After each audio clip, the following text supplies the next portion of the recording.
The movie begins with Molly Moon, a young girl residing in an orphanage in England. She describes the harsh treatment by their principal, Miss Adderstone, who has made their lives miserable. Turns out that Miss Adderstone forbids the children from playing, having fun, or even enjoying extra food. Additionally, reading storybooks is off limits, so Molly often hides in the laundry room to study. One day, her best friend Rocky approaches her with a cunning idea. He suggests they sneak into the kitchen to grab some food. Molly appears to be a bit adventurous by nature, so she's immediately on board with the plan. They then steal some food and share it with the other kids, but their fun is cut short when Miss Adderstone arrives, scolding them for their actions. Molly selflessly takes the blame and claims it was her idea to steal the food. Due to this, Adderstone severely scolds her and assigns her bathroom cleaning duties for a week. She also punishes the rest of the kids by deciding to make them eat only fish soup for the week. Little mercury poisoning ought to show them. The following morning, at breakfast, Molly looks at a talent contest poster and advises Rocky that he should participate. However, a bully girl named Hazel mocks them and even calls Molly a rejected child. This sparks an argument, and soon Adderstone arrives to intervene. Upon seeing the talent contest poster in Molly's hand, she gets angry and again assigns her washing duties as punishment. Later, Molly is overcome with sadness as she replays the bully's hurtful words in her mind. Sensing her distress, Mrs. Trinkleberry, the orphanage caretaker, rushes to comfort her. Molly then reveals that she is an abandoned child and that her parents didn't want her. However, Mrs. Trinkleberry assures her that it is not the case and that her parents loved her a lot. She claims that they must have left her due to some problem. These words make Molly feel a lot better, and she thanks her caretaker lovingly. The following morning, she heads to the town library, where she finds a cozy space and begins her reading session. Shortly after, a guy named Knockman arrives there and asks the librarian about a book on hypnosis. The librarian insists that no such book is available, but he continues to pressure her. He would have tried waving a coin in front of her face, but he hadn't learned about that yet. Just then, Molly finds the same book nearby and begins reading it. As she opens the book, a bright light shines on her face. Meanwhile, Knockman decides to search for the book himself and goes inside. At that moment, he spots it with Molly and tries to retrieve it, but she quickly runs away. He follows her outside, but soon loses sight of her. Knockman then approaches an elderly woman for clues and learns that the girl is from the nearby orphanage. Back at the orphanage, Molly hides in the laundry room and begins reading the book. It contains all the information about hypnosis and how to make people do what you want. Excited by this, she approaches Adderstone's aggressive dog, Petula. Molly proceeds to follow the book's instructions, and suddenly her eye color changes, as well as Petula's. She then tells the dog that he won't be mean anymore. To her shock, the spell ends up working, as Petula becomes very friendly and cute. After a while, Rocky enters the room, visibly upset because she had promised to help him practice singing. Molly apologizes and promises that it won't happen again. He then invites her for dinner, complaining about having to eat the fish soup again. Hearing this, a cunning idea strikes Molly's mind. She approaches the cook, Miss Edna, hypnotizes her, and asks her to prepare Italian food. 3 Michelin stars, Miss Edna. Following her orders, Edna prepares a delightful batch of spaghetti, spreading joy throughout the orphanage. However, their moment of happiness is interrupted by the arrival of Miss Adderstone. She immediately scolds Edna for deviating from the usual fish soup, but the latter stands her ground and asserts that the kids deserve to eat something good. Adderstone then changes the topic and announces that a couple is coming this weekend to adopt one of the new kids, and she plans to present Rocky to them. Hearing this, Molly is devastated, as she can't bear to be separated from her best friend. That evening, Mrs. Trinkleberry meets with Adderstone and reminds her that she promised to place both the kids for adoption in the same family. Adderstone doesn't care and asks her not to interfere in her business. However, Mrs. Trinkleberry says that she won't allow her to toy with the children's future. She threatens that she will report all of her unethical behavior to the board of members if necessary. This leaves the arrogant woman speechless, as she has committed a lot of atrocities in this orphanage. In the meantime, Knockman talks with his mother on a video call and informs her that he is going to rob a bank. It turns out that his mother is also a robber, and she advises him to stick with small-scale theft. However, he insists that he can pull off this bank robbery with the help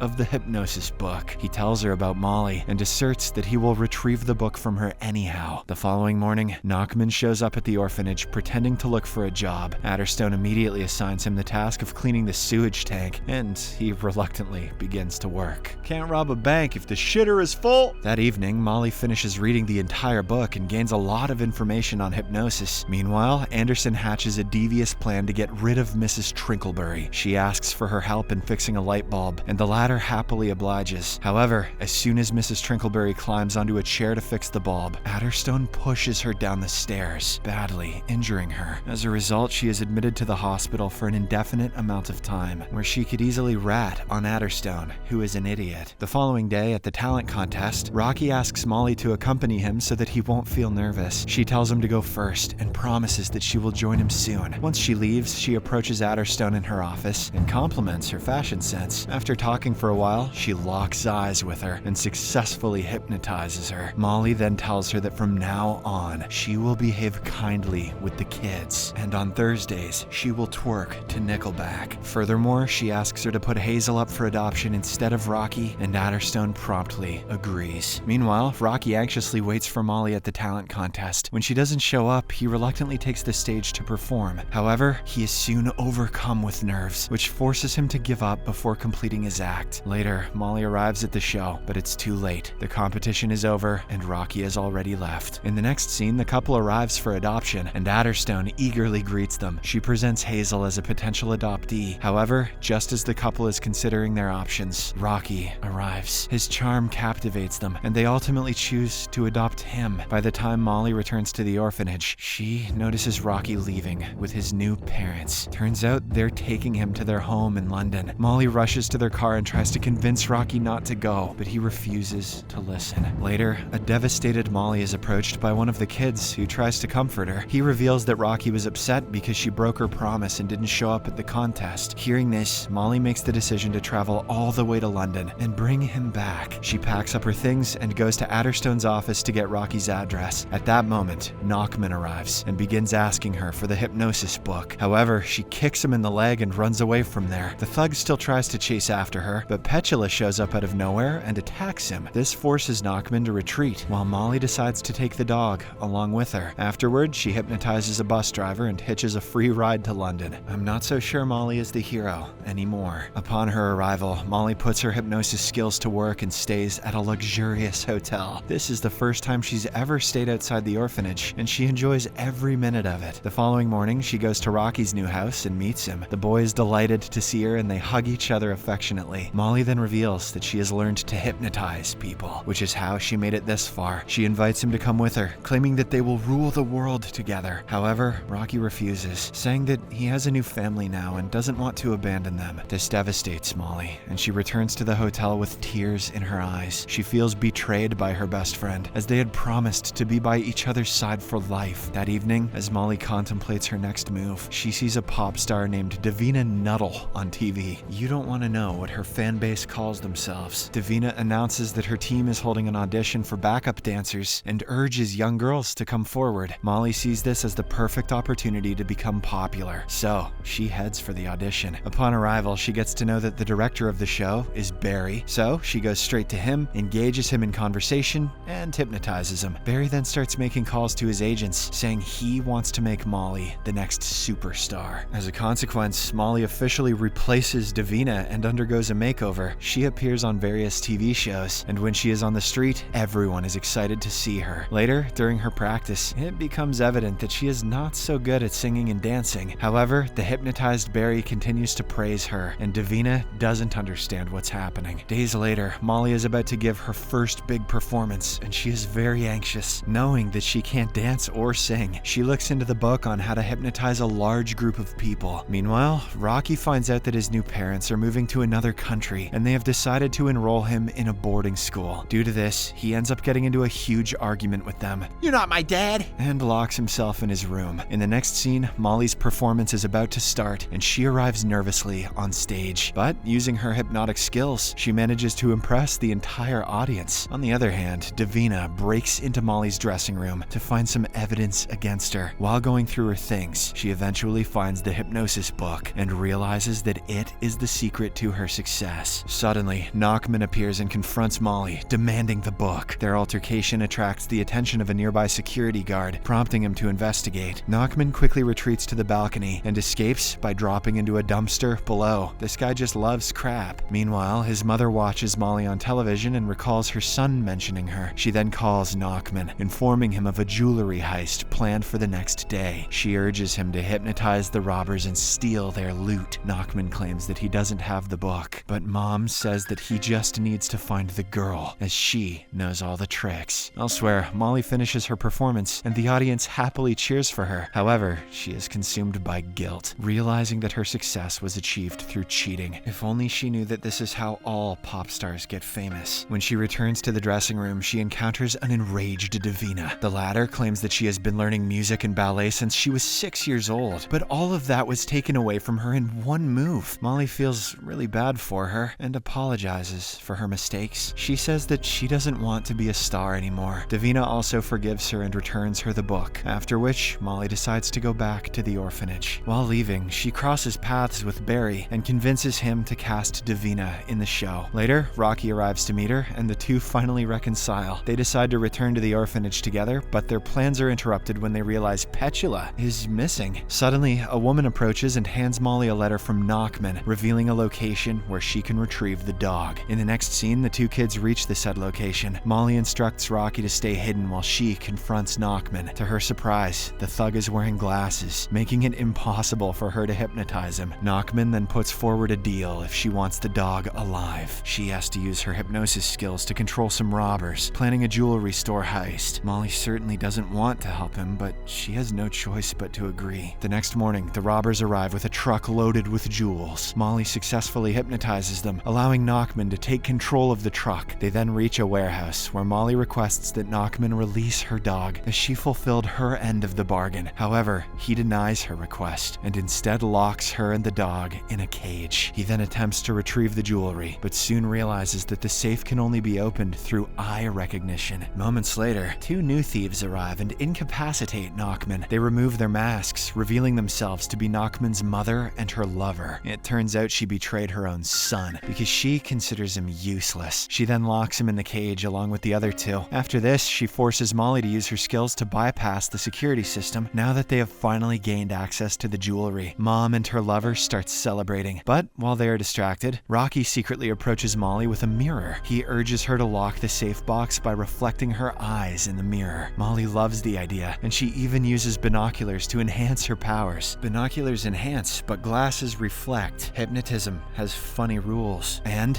just when the robbers enter the cage, she shuts it with her hypnosis skills. This leaves them trapped and with nowhere to go. Eventually, the cops also arrive at the scene and arrest them. The following day, the duo returns to the orphanage with lots of gifts for the other kids. They probably stole those gifts because they're no better than the criminals. They also find out that Adderstone has resigned, leaving them curious about who will run the orphanage now. At that moment, Mrs. Trinkleberry, who is completely recovered, arrives and announces that she is going to take care of them. In the final scene, Molly arrives at the library to return the book. There, she finds out that the librarian had deliberately left the book for her to find. Molly asks who she is, but the woman replies that she is just a librarian.